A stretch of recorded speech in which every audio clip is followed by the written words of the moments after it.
listening to the Options Insider Radio Network. For more quality options programs, visit www.theoptionsinsider.com or search for Options Insider Radio Network in your podcast provider of choice. Listeners can also access all of our programming through our mobile app, available in iTunes and on Google Play. Don't forget to follow along with your favorite programs and submit your own questions for the hosts at twitter.com/options, facebook.com/theoptionsinsider, or via questions at theoptionsinsider.com.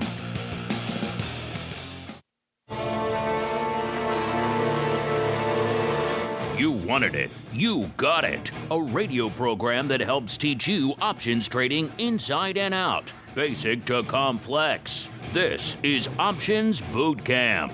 Whether you want to learn how to protect your portfolio, generate income, or even become a master of volatility, your Options Bootcamp drill instructors, Mark Longo and Dan Passarelli, will break it all down for you. Options Bootcamp is brought to you by Tasty Trade. Ready to shred your paper trades? Then trade at Tasty Trade, the broker that gives you what you need to make your own way. Get smarter every day with options education and research tools. Analyze your risks clearly with a potential profit and loss graph. Chart your way with hundreds of indicators. Make the numbers make sense and find the opportunities only you can see. Trade it with fewer clicks on an easy-to-use platform. Mobile, desktop, web. Supported by a trade desk with decades of combined experience. Stocks, options, futures, and more. You choose, you trade. Get what you need to make smart moves. Go to tastytrade.com/pod to see for yourself, genius. Tasty Trade Incorporated is a registered broker-dealer and member of FINRA, NFA, and SIPC. Fall in boot. It's time to get into peak options trading shape. It's time for Options Boot Camp. All right, everybody. That music means we are back here once again. It is Education Wednesday. It is time once again for a little bit of the old Options Boot Camp, what the cool kids call the old OBC. My name, of course, Mark Longo from the TAG, optionsinsider.com, as well as from the network upon which so many of you are mainlining these days. And man, if our voices sound familiar, it sounds like we just did this because we did just do this. We are now hot in the middle of our double header, 2 double headers back to back for Options Boot Camps because we love you folks. How do you get access to all these great double headers, not have to wait an extra week for these things to hit the network and all that fun? Participate live, heckle Dan, do all the other fun stuff that our members get to do. Double Pro Q&A sessions yesterday, double Boot Camp live today, Options Oddities on Friday, giveaways, all sorts of fun. Only one place to go, theoptionsinsider.com/pro. It's the holiday season. Good time to treat yourself to a little bit, or maybe somebody you know, to a little bit of fun and just a whole bunch of great options content waiting for you there on the pro feed. I looked at it the other day, closing in on 300 plus episodes of exclusive pro stuff there, including pro Q&A sessions of some of the best minds in the world of options and derivatives. And you folks get to pick their brains. How cool is that?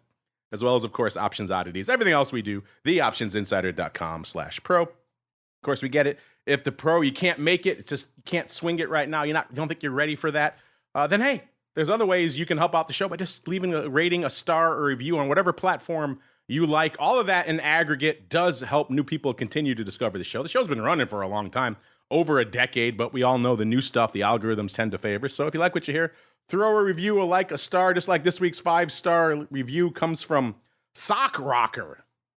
I like that. That's a cool handle. Sock Rocker. I have no idea what it means, but it sounds cool. He says, thanks so much for all you guys do. Heard about you on Reddit and haven't looked back. Well, I take back all the mean things I've said about Reddit and people learning about options on Reddit. If there are some smart folks over there pointing people to us, then I take it back. Reddit, a great place to go.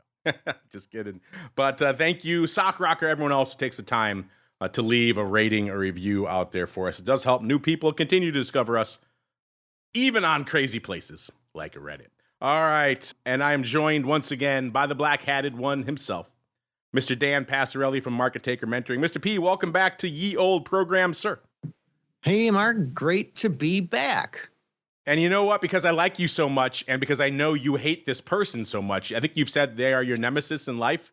I have brought back one more time for you, sir, this year, your nemesis himself, Mr. Matt Amberson, the founder and CEO over there at Orats, a.k.a. the Otto Father, the creator of the rogue AI that is stalking you as we speak, Mr. Dan. Otto's got his sights on you. Mr. Matt, welcome back to the show, sir. There's been nothing but love between Dan and me for 100 years, Mark. And you, just for the show, you're trying to create all this animosity. Just twisted the knife. That's what I do. Curse you. That's what a good host does. He just twists the knife. And he throws the hand grenade into the room, and he watches what happens. Good stuff there. Let's see what happens now, listeners. It's your turn to throw the hand grenades. It is time for a mail call palooza.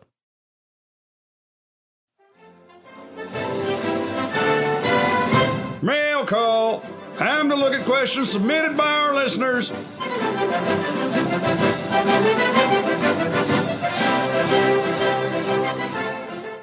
All right, listeners, if you're listening on demand, you've been waiting patiently with bated breath for the next edition of the Market Taker Question of the Week. Well, Dan's got one for you, so let's have at it. Mr. Dan, what you got for our listeners this week? All right. I was asked this recently, and it's our short squeeze is still a thing. And yeah, they are. They tend to be a little bit cyclical. And realistically, they can happen at any given time. But we tend to see more of them in markets that are heading higher. And, well, that's what we've been seeing for the past 6 or 7 weeks. And so, the rumor of their death is, I forget what that little quip is, but they're alive and well. So the rumors of the deaths of the short squeeze greatly exaggerated, you say, sir? There you go. Right. All greatly exaggerated. Keep on going. Speaking of questions of the week, listeners. Let's get out to some of ours. Let's pay some of ours off. Some of ours have been waiting for a while. You folks are wondering, how did that work out? Well, first off, you want to see the answers for yourselves to all of these questions of the week we got going here. At Options on Twitter is the place to go. You could watch them. You could vote in them. You get all of our other content that's coming out throughout the week. It's a fun time. At Options on Twitter if you're not over there already. And about a week or so ago, which by the time you're listening to this on the on-demand side could be 3 weeks or a month, because we have such a backlog of shows coming at you. We asked you, it's the final month of the year, time to break out your crystal ball for volatility. Quite simply, where will VIX close at the end of the year? We gave you folks 4 ranges to choose from. North of 15, between 13.5 and about 15, between 12 and about 13.5, or below 12. And our audience, surprise, surprise, choosing right around where VIX was when we posted this, which was, I think it was around 12 3/4, and they picked the 12 to 13.5 range with 42.9%. So maybe a little bit of recency bias. We shall see. Given today's Fed action and the annihilation Vol's getting, we might be below 12 by the end of the day. We were below 12 earlier this week, so below 12 handle could take it. Number 2 was north of 15, so some folks looking for a vol pop, 22.4%. Then 18.4% choosing 13.5 to about 15. And below 12, which might look like the winner right now, only got 16.3% of the vote. So we shall see. This week, a little bit more of an in-the-weeds type question. This comes from our Volatility Views program, so this may be a little bit obtuse for some of you on the Options Bootcamp side, but I'm going to put it out here anyway because it might be a fun thought question for some of you. We've been talking a lot on that show about all the various volatility ETPs. We had an episode a while back, I think it was June or July, all about the volatility ETP universe, the things you can trade in vol in addition to VIX. A lot of you liked that episode. You wrote in with questions and have discovered interesting trading ideas. So if you're in that group, listen up. We said, does SVIX, adding SVIX, of course, is the inverse volatility product, listeners. So it moves in the opposite direction of VIX. We said, does SVIX adding VIX options into its holdings, in particular VIX calls, make you more or less likely to trade it? We gave you 3 choices: more likely because it's safer, less likely because you think the tracking might be a little bit worse, or you're still gun shy after XIV. If you don't know what that is, listeners, that is the previous inverse volatility product that blew up infamously in the Volmageddon of February 2018. Look it up. Type XIV or just Volmageddon into your browser of choice, and you'll see all of the history out there. Some people have not recovered from that yet, and I understand that. Mr. Matt, as our guest, I will give you pride of place, sir. Are you a fan of SVIX? You trade this product, you at least watch it. B, have you been aware of this brouhaha lately about them not just going the futures route, but also adding VIX calls to their mix, which is kind of interesting? And does that make you more or less likely to trade it as a result, sir? So if you've listened to me on the other channels, I'm not the biggest fan of these types of products. One, I think when they're managed and then they change the rules on you, and I've also have some pretty wily clients, and they've kind of let me in on some of these strategies that they've done. They really read the prospectus and know what they're doing on these things much more than I could ever possibly. They just live these things. So you're already behind before you even start trading these. So my overall feeling is I generally stay away from these. I stay with the just the VIX itself. I trade once in a while, but mostly not these, Mark. Have a sense where you think our audience is going? Are they more likely, less likely, or still gun shy after XIV?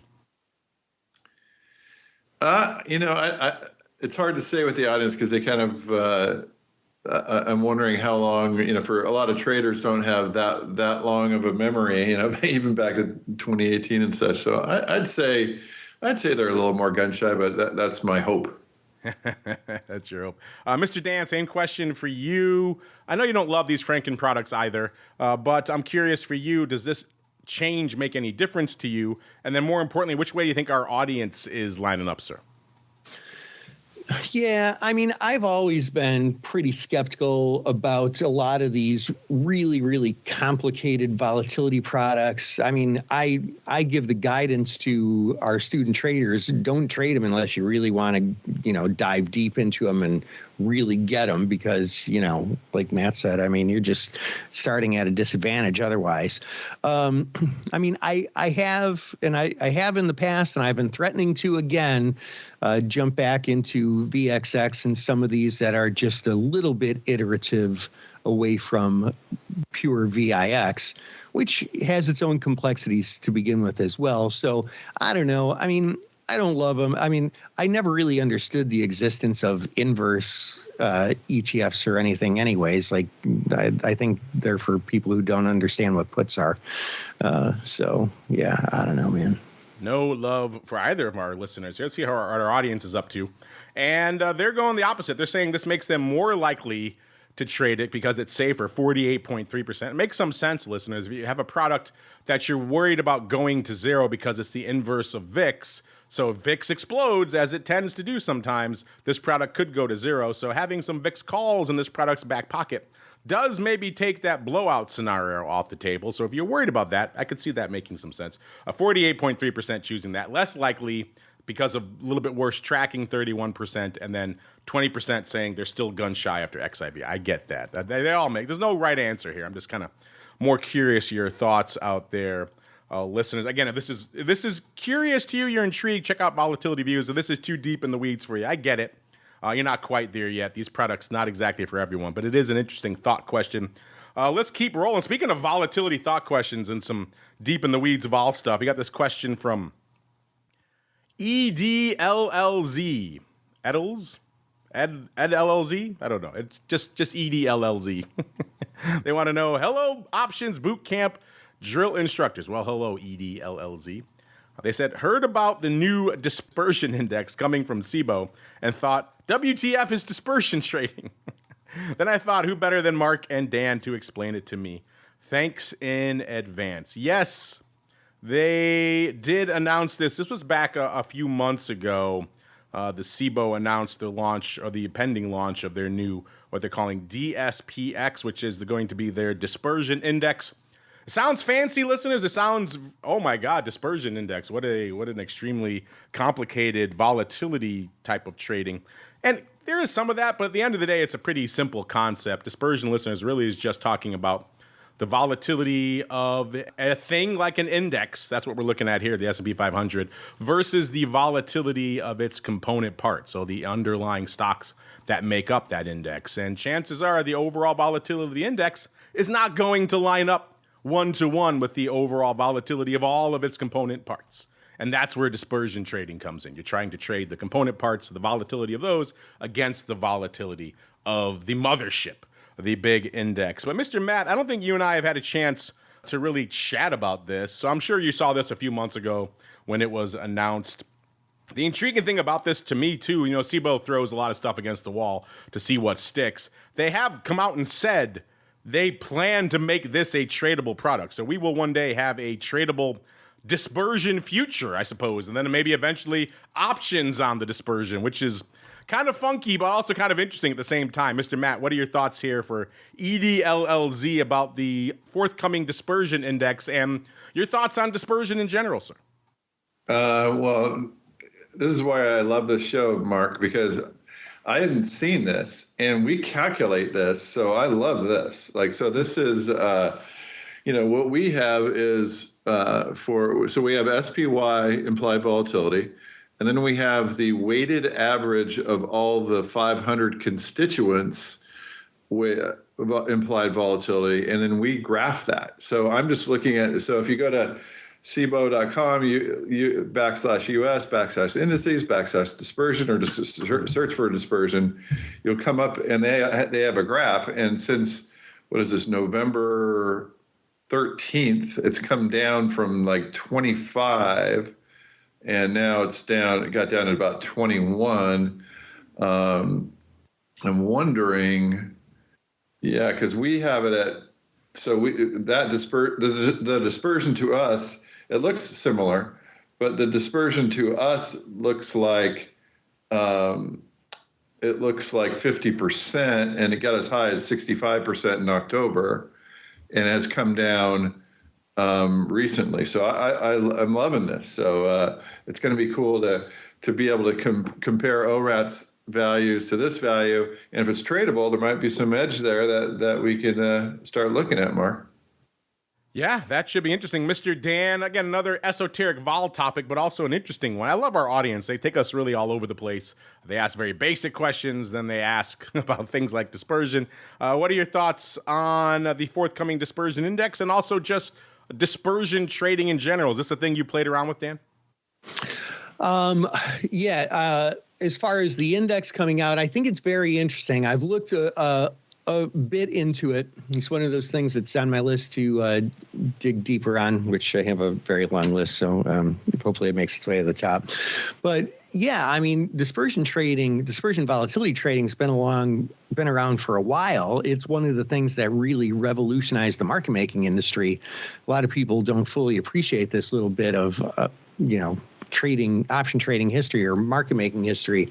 That, Timber Hill, if I'm not mistaken, was the first ones to do this back in the 90s, where they just put a bunch of guys in various pits and ran a dispersion model, and they sold the expensive vol and bought the cheap vol all within a basket, and maybe traded the basket relative to the individual stocks. So it's a really super interesting concept, and it'll be interesting to see how people do it with access to it via an index like this. Will be fascinating to watch. The index is, I believe, being disseminated now. Obviously, the futures, the tradable products are not live. We'll keep an eye on those. But an intriguing one, great question there. EDLLZ. Let's see how many more we could squeeze on here onto the show. Let's get to this one, because Dan and I answered this a few weeks ago when it came in, but I thought this would be a great question if Matt was joining us. So we kind of saved it because I wanted to get your thoughts on it as well. Comes from another weirdly named Triple H. Let's just call him that. Saying, what are your guys' thoughts on how to approach earnings season when trading options? Is there a clear data-driven approach that works every cycle? Matt, this is the reason why you and I decided to start disseminating earnings volatility data for questions like this, which we get all the time out there. You've been crunching the numbers for us for a number of years now, so you have quite a bit of data out there. What do you have to say for Triple H? He wants to know, is there at the end of the day a clear data-driven approach that works every cycle for earnings vol trading? That's a tough question, but here's what I would say. We definitely have some data that we've back tested, crunched, and that shows that we can identify the stocks that are going to move more in relation to the ones that won't move as much. So, and that's a pretty big, so like let's say there's a average implied move of, I don't know, 3% on both. The one that we pick to be the bigger mover will have, and now this is not in the same percentage moves, but like, up to 20% more movement. So that's how much edge we have in that just one data point. But now the trick is, and I've been having trouble, actually getting the profit that I think I should get from knowing that. So now once you know that, what is going to be your strategy in order to capture it? Because the straddles are sometimes tough and sometimes wide and then very expensive, and you have to put on a lot of them. So, I've been doing some time spread in my paper trading accounts, and that's been kind of mixed. So I don't know if I would answer that, but to summarize, I think that yes, there's definitely some ways to figure out and get some edge, but it's going to take a lot of homework. Meaning, not once you get the edge in predicting what is going to move at or above or below an implied earnings move, then you need to figure out the strategy and trade it well enough and have your exit strategy there and et cetera to manage it to actually capture that profit. Mark, how does that sound? Sounds pretty good there. So who was that? Triple S, Triple H. They have their question answer twice here on the show. So hope you enjoyed that. Triple S, Triple H. All right, let's see how many more we could squeeze on. Let's go to this one here from Roddy. Roddy just wants to know, do you guys watch other asset classes outside of stocks? Maybe an episode on those would be interesting. Well, you are in luck, Roddy, as we just did one just a couple of weeks ago. It was episode 265. It was entitled Things to Watch Out For When Trading Futures Options. So we did a whole primer, call it what you will, out there on what to think about, what to watch out for, things to know if you're thinking about dipping your toes in futures options. Of course, futures options pretty much lets you trade just about every asset class under the sun. You can go ags, you can go FX, you can go metals, you can go crypto, whatever floats your boat out there. So we do touch on those from time to time. I just talked about as well on this episode the inverse vol products. We have talked about those, the volatility ecosystem in the past here on the show. So there are other asset classes. It is predominantly equity based because that's where most of our listeners are living on their day-to-day trading in terms of single names and indexes. So that's where we tend to spend most of our time. But we do have dalliances with other asset classes here from time to time. I will say, who asked that? That was Roddy. Roddy, I will say, Roddy, if you are curious about that kind of thing, or anyone else who's curious about futures options or volatility, any of those, again, that's why I say at the top of every show, make sure you're listening to the full network, because we do have other shows that hit on those specifically. We have a show called This Week in Futures Options, which, guess what? Talks about everything lighting it up in futures options. We have a show called Volatility Views, which, guess what? Talks about everything going on in volatility. If you like crypto, we have a show called The Crypto Rundown, which gets into crypto derivatives. So there are many other episodes and shows on this network that will get you what you're looking for if you come in for crypto, or if you're coming for ags, whatever it might be. We do have shows about that, just not specifically boot camp. We're here more about the basic introductory options education and things you folks need to know out there. All right, let's see. I think we got time for one more. Let's go to this one here from Prime Zone. He says, looks like the members exchange just went live back on September 27th. Does one more exchange mean anything at the end of the day, or is this just another cash grab? Yeah, we didn't really talk about this on the show, but the 17th U.S. options exchange went live back in September. You could tell from my tone. At this point, 17 exchanges. Does one more really mean that much? The answer is probably not. This one is called the Members Exchange. It's designed, as they put it here, to promote a fair, transparent, and efficient experience for all. Of course, It's owned by the same people who have interest in a lot of different stuff. So you have a lot of market makers out there and broker dealers. So Citadel has a piece of it. Guess what? They have a piece of a lot of things out there. You have Merrill Lynch, Bank of America, Schwab, E-Trade. So it's Virtu. I mean, it's a lot of the same players we see who own pieces of other exchanges as well, also owning a piece of this. So is one exchange going to make a huge difference out there? Probably not. At the end of the day, listeners, the market share for this exchange is going to be, sub a couple of %. And maybe if it takes off with some revolutionary new thing and gets a whole bunch of market share, that might change. But at the end of the day, when you see a lot of these new exchange venues launch, it's usually another way for some entity to get access to another pricing model that maybe they can't offer with an existing entity that they already have. So intriguing stuff, 17 exchanges. I don't know. Maybe I'm being too harsh. Mr. Matt, you've been around the option space for a bit. Do you get excited by the launch of the 17th options exchange, a.k.a. the member exchange, sir? Not really. I mean, it looks like just these big boys are trying to get another exchange so they could get a certain thing done and trade it a certain way. I don't know. It's hard to not be cynical on this, so I'm gonna let it go over to Dan. Well, we call him the black-hatted one for a reason, so he's the most cynical of us all. Mr. Dan, are you surprisingly excited by the launch of the members exchange, sir? No, I mean, I think it'd be really cool if the SEC understood option trading or just trading in general. Like the whole reason exchanges started was so that there would be the ultimate transparency. Everything happened in one place in front of everyone. And now that could be virtual, but when it's disjointed among 17 different exchanges, I mean, it's not to make it more transparent. So yeah, but hey man, what are you going to do? But Dan, the marketing says is to make things more transparent and fair. Oh yeah, that's right. Well, at least there's one exchange that does that. That's what Citadel's all about? Transparency, right? Yes. That's why they call themselves the Open Company as opposed to Citadel, a blocked-off fortress. Mm-hmm. But I digress, listeners. Let's get out of here on something fun. Let's not end on a sour note. Let's go to this little bit of listener fun. This comes from listener Machiavelli. That name sounds familiar. He's written in before.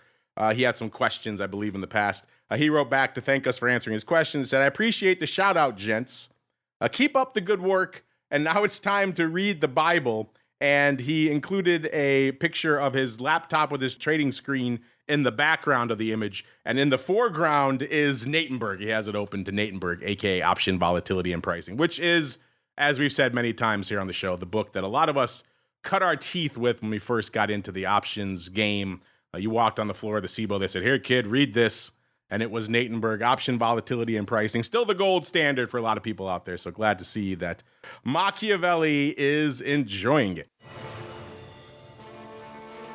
All right, that was a lot of fun here on this double header here to kind of wind down the year on Options Bootcamp. We'll see. Maybe we can sneak one more in before the end of the year. But Mr. Matt, glad you could join us here on this double header palooza.